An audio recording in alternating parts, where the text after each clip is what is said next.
There are over 1.2 billion cars licensed on the world's roads today.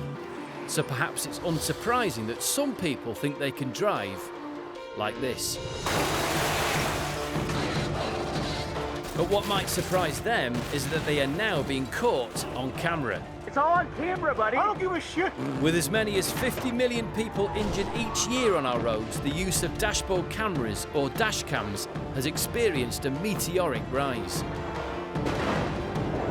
And incidents captured on these cameras, along with CCTV and mobile phone footage, are being passed to police to help detect dangerous drivers and convict crash-for-cash criminals. But more often than not, these cameras bear witness to the daily antics that unfold on our roads, with people posting their dramatic near misses online to become viral sensations. In this series, we'll uncover the hilarious, the hazardous, and the downright outrageous footage taken directly from streets across the globe. And we've tracked down the people who caught these moments on camera. People don't necessarily understand the power that they have in their hands. To get the story behind what happened. It did not feel real. And although you may see some pretty shocking stuff, not a single incident featured involves a reported fatality. We've handpicked hundreds of the most eye-popping events captured on camera. So prepare to meet the world's deadliest drivers. Head on.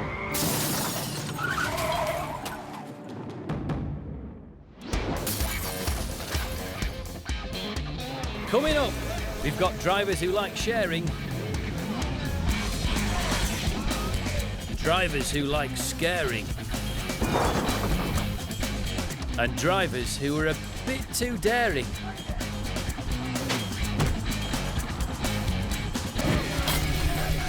But first, with a wealth of dangerous drivers, raving mad road ragers, and crafty criminals out there, the roads of the world can be a pretty perilous place. But worry not, good folk of the freeways, for there is a special group of individuals who dedicate their days to protecting the public. They walk in the shadows, they move in silence, they guard against freeway and interstate violence. They are the superhighway superheroes.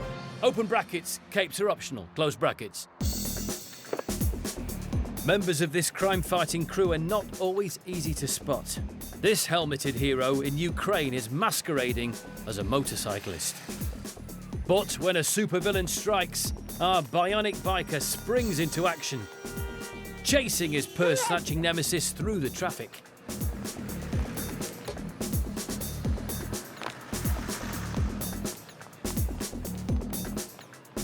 The have-a-go handbag hero doesn't manage to avenge the villain, but he does get the girl. Sometimes even a crime fighter's family are unaware of his special powers. This super dad in Indonesia moves with superhuman speed. With lightning-fast reflexes, he bravely rescues his brood from certain death, just inches away from the villainous vehicle. He better get something decent for Father's Day. Definitely not socks. Even superheroes have to take their cars to the jet wash, but doing your chores under cloak of darkness brings its own dangers. These masked marauders soon realise they've picked on the wrong person, as our hose-wielding hero bravely battles the forces of darkness to defend his car and his cigarette. Barely fazed, he laughs in the face of armed robbery. It's all in a night's work. Boston, Massachusetts has its own superhero. Unbreakable pedestrian man.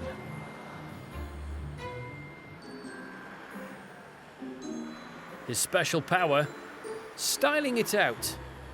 But remember kids, just because you're unbreakable doesn't mean you shouldn't look both ways. What's the next best thing to a superhero? It's a police officer, of course. These daring individuals put their lives on the line every day to protect the public. but even trained professionals can meet their match in the most unlikely situations. This emu clearly has a view to create a queue of traffic down in New Mexico. The cops play cowboys with the feathery fiend, but the crafty creature proves too much for these mere mortals. I mean, she's going after it with a belt. Could even be a bra strap, it's hard to tell.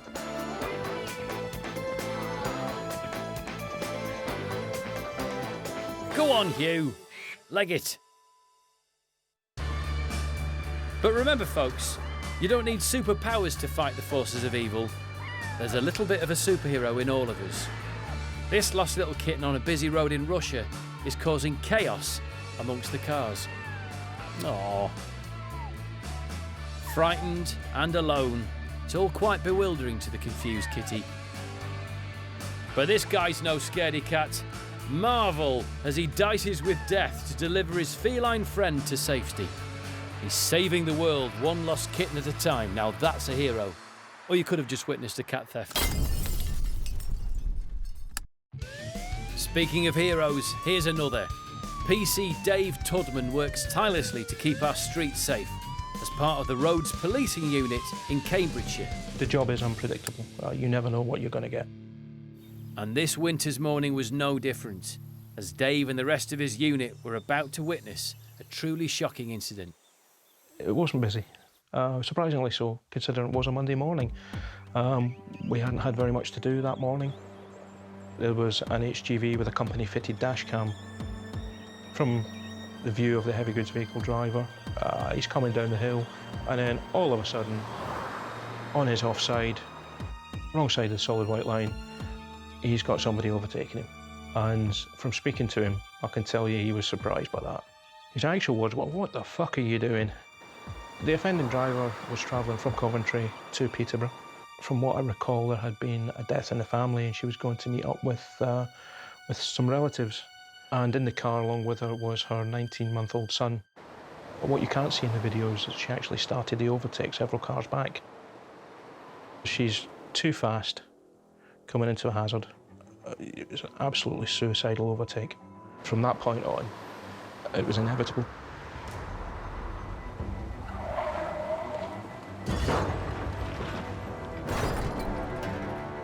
She was out of control. That accident was happening, probably 300 yards back. You know, she had nowhere to go. The witness who was driving the HGV, he estimated it to be about 14 feet in the air. His thoughts at the time were that he was witnessing a fatal road traffic collision. Impact mark on the roundabout. Appears to have gone over the road sign, leaving bits behind. More debris from the car. Piece of debris in the tree. The first impact point appears to be here where it's landed in the road. Carries on up here. The car was absolutely destroyed.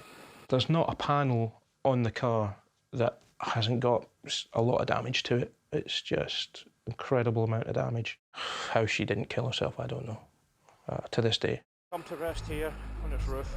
The thing that really struck me was that the little boy from the car and the look on his face from where he'd just been in a collision, and it was a truck driver coming the other way who had rescued him, and he's clinging onto him for dear life with a terrified look on his face. He had been strapped in but was hanging upside down in his car seat. I was expecting there to be some level of injury to him, but thankfully he was fine. The next thing that I want to do is find out, is that person drunk? When I tried to get a breath test done, she would pretend to go unconscious.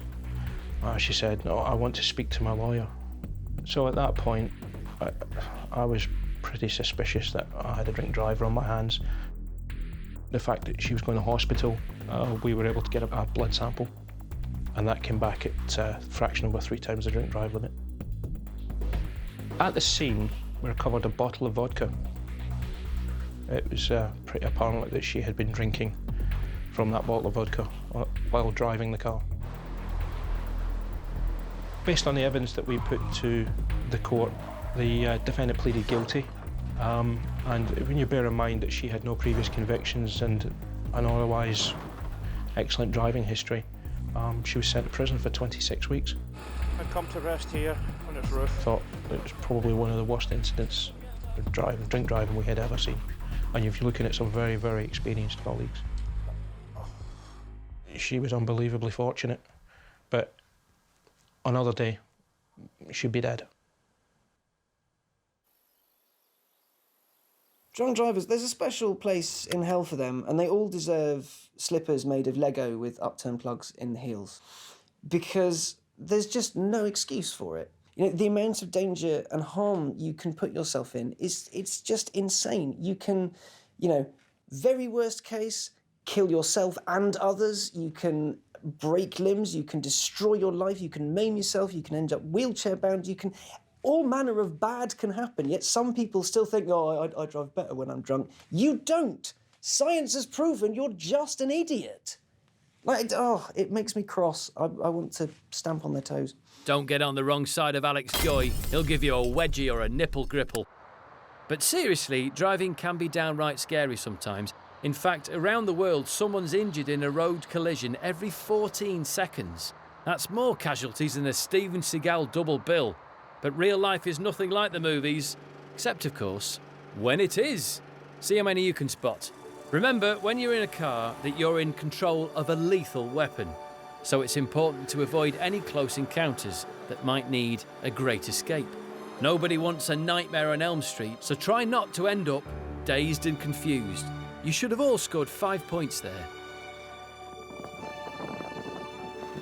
This street rat has opened up a whole new world of possibilities for himself in Tel Aviv, Israel. I'm not sure it's legally roadworthy. Probably can't give his mates a lift home either. But this Aladdin fanboy has found a pretty great way to get around on those Arabian Nights. Although, this is the daytime, but you know, you get what I mean. Now, either the new Star Wars film has been subject to some enormous budget cuts, or this is home movie footage of Darth Vader enjoying his summer holidays in County Wexford in Ireland. Yeah, he may well be the evil leader of the Galactic Empire, but that doesn't mean he can't enjoy a mini break. All work and no play makes Jack a dull boy, and Randall McMurphy's escaped the cuckoo's nest and is now casually strolling the streets with an axe. Here's Johnny! Now, I heard that John Connor's in that car in front, and the T1000 has finally found his moment. Or it's been a poor judgment day for that motorcyclist. Now, there will be blood if this disgruntled driver has his way.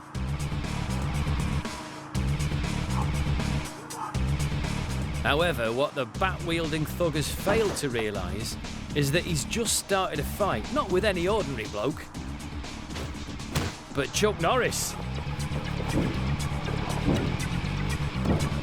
The first rule of Fight Club is, well, don't pick on this guy, clearly. I can't believe that having seen his mate with a baseball bat get knocked out cold, he bothered to get out of the car. What an idiot.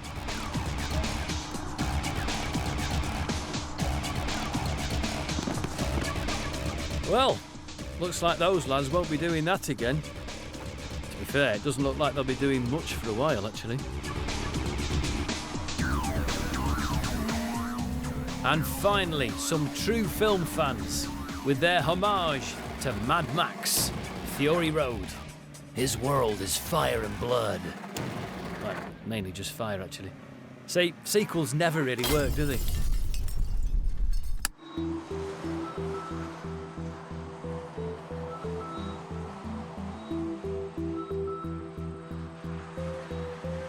A wise man once said, the human spirit dies in routine. And when you drive the same route day after day, year after year, it's easy to get complacent. And that's exactly what happened to 60-year-old Dan Howes, a nighttime warehouse worker from South Dakota. The traffic was fairly heavy as it was 7:30 in the morning. The weather that day was just about perfect, lots of sunshine. I was driving on the interstate in the slow lane, so I decided to maneuver over to the fast lane. I generally look over my left shoulder when I'm switching lanes to check my blind spot, but I honestly don't recall whether I did that. I was about 3/4 of the way into the fast lane when I heard a loud honk.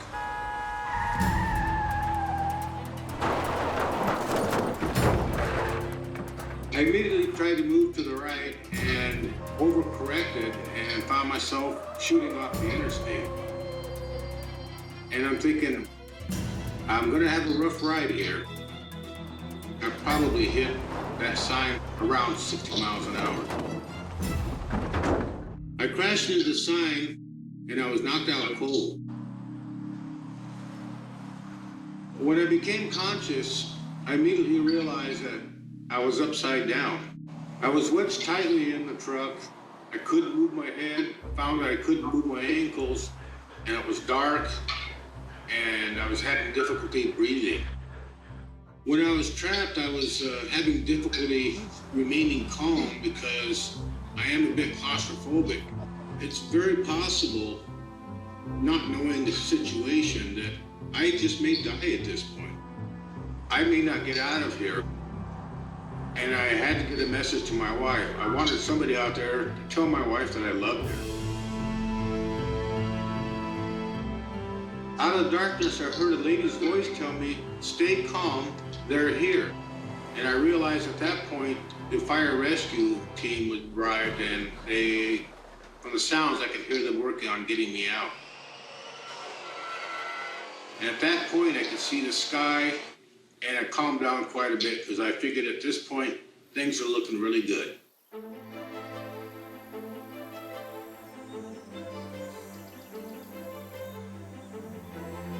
It was an exhilarating feeling knowing that I was going to be out and I was going to survive this. My injuries were very minor. The worst thing I had was the cartilage between my sternum and ribs had torn, and that turned out to be extremely painful. I know I'm extremely lucky to be alive today. My attitude in life has changed a bit. I'm very grateful every day that I have a day to be here. Even if I'm having a bad day, say I'm having a bad day at work, wow, I'm still here to have a bad day. So it's really actually a good day. The accident was over quickly, but the lessons learned will last a lifetime. I literally walked out of the hospital late the next day, and I know that it's because I was wearing my safety belt. I always look over my shoulder now because I don't want this to happen again.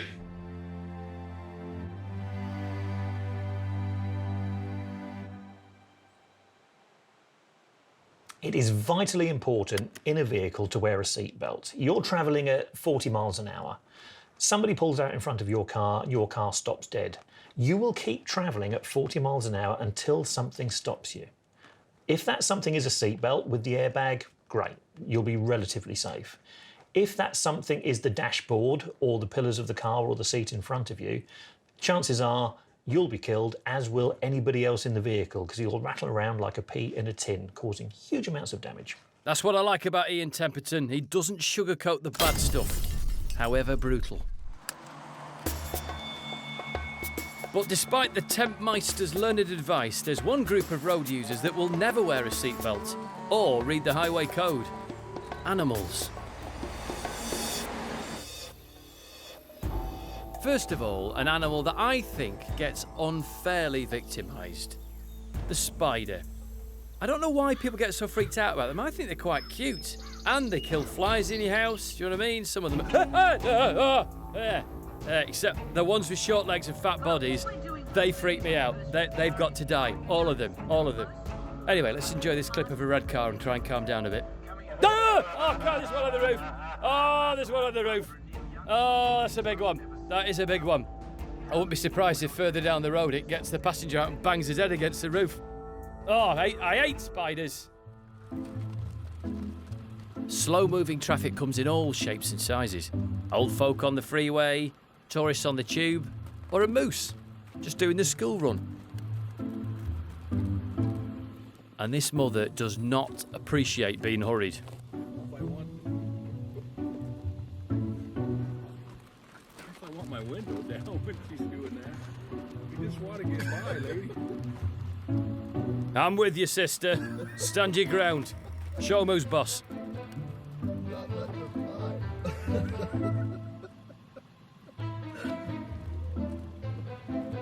Yeah? Do you want some? Do you want some? The hunters won't give up, but neither will she. So the hunters become the hunted.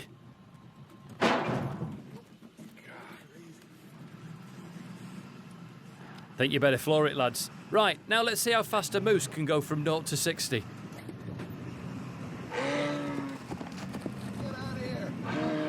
I'd say about 4.5 seconds. And those laid-back Aussies are another lot who don't like being rushed. It's always the same, innit? You mind your own business and there's some stressed-out businessman behind you. Excuse me, can I come through? I have an important meeting to attend to. I really feel for this kangaroo. Its response seems perfectly valid to me, similar to what I did to the gentleman tripping me up at rush hour. I'll take your aerial off! Ugh. Right, I'm just gonna stand my ground now, mate. I ain't budging. That's a big animal, isn't it, that? Looks like a bloke in a suit. It's got a six-pack and pecs. I wonder how much that kangaroo can bench. Sometimes, of course, it's the animals who are in a hurry. But whatever the rush, everyone knows you must look both ways when crossing the road. What did I just say? In Washington, D.C. I mean, am I just talking to myself here? No one's listening. This white-tail buck has decided to make a dash for it. Now, obviously, the deer can't read. Don't know what the driver's excuse is, though. Deer, really, really big. They can cause some damage. What I was taught when I was learning to drive was if you see a deer or something run out into the middle of the road, stop straight and true. Don't try to swerve because you'll put the car off its stride. You could spin and end up in even more trouble. Smaller things like swerving to avoid them, as much as it pains me to say it, sometimes you would be better off just making the bunny go pop. Which is, it's a horrible thing to say, but it's true. Alex Guy there, available for children's parties. Yep, it's safe to say the world's roads would be a lot safer if everyone just looked both ways. This family of geese in southeast London are demonstrating exemplary road crossing behaviour. Some of us could learn a lot from them. Look at that, good old-fashioned, orderly British queuing. Textbook. Lovely stuff. And over they go, where they appear to be living in these flats here at the side. So we've seen near misses, sloppy kisses, and bloody stupid death wishes. But with 3 million dash cams on the world's roads, there's plenty more where that came from. Join us next time for more from the world's deadliest drivers.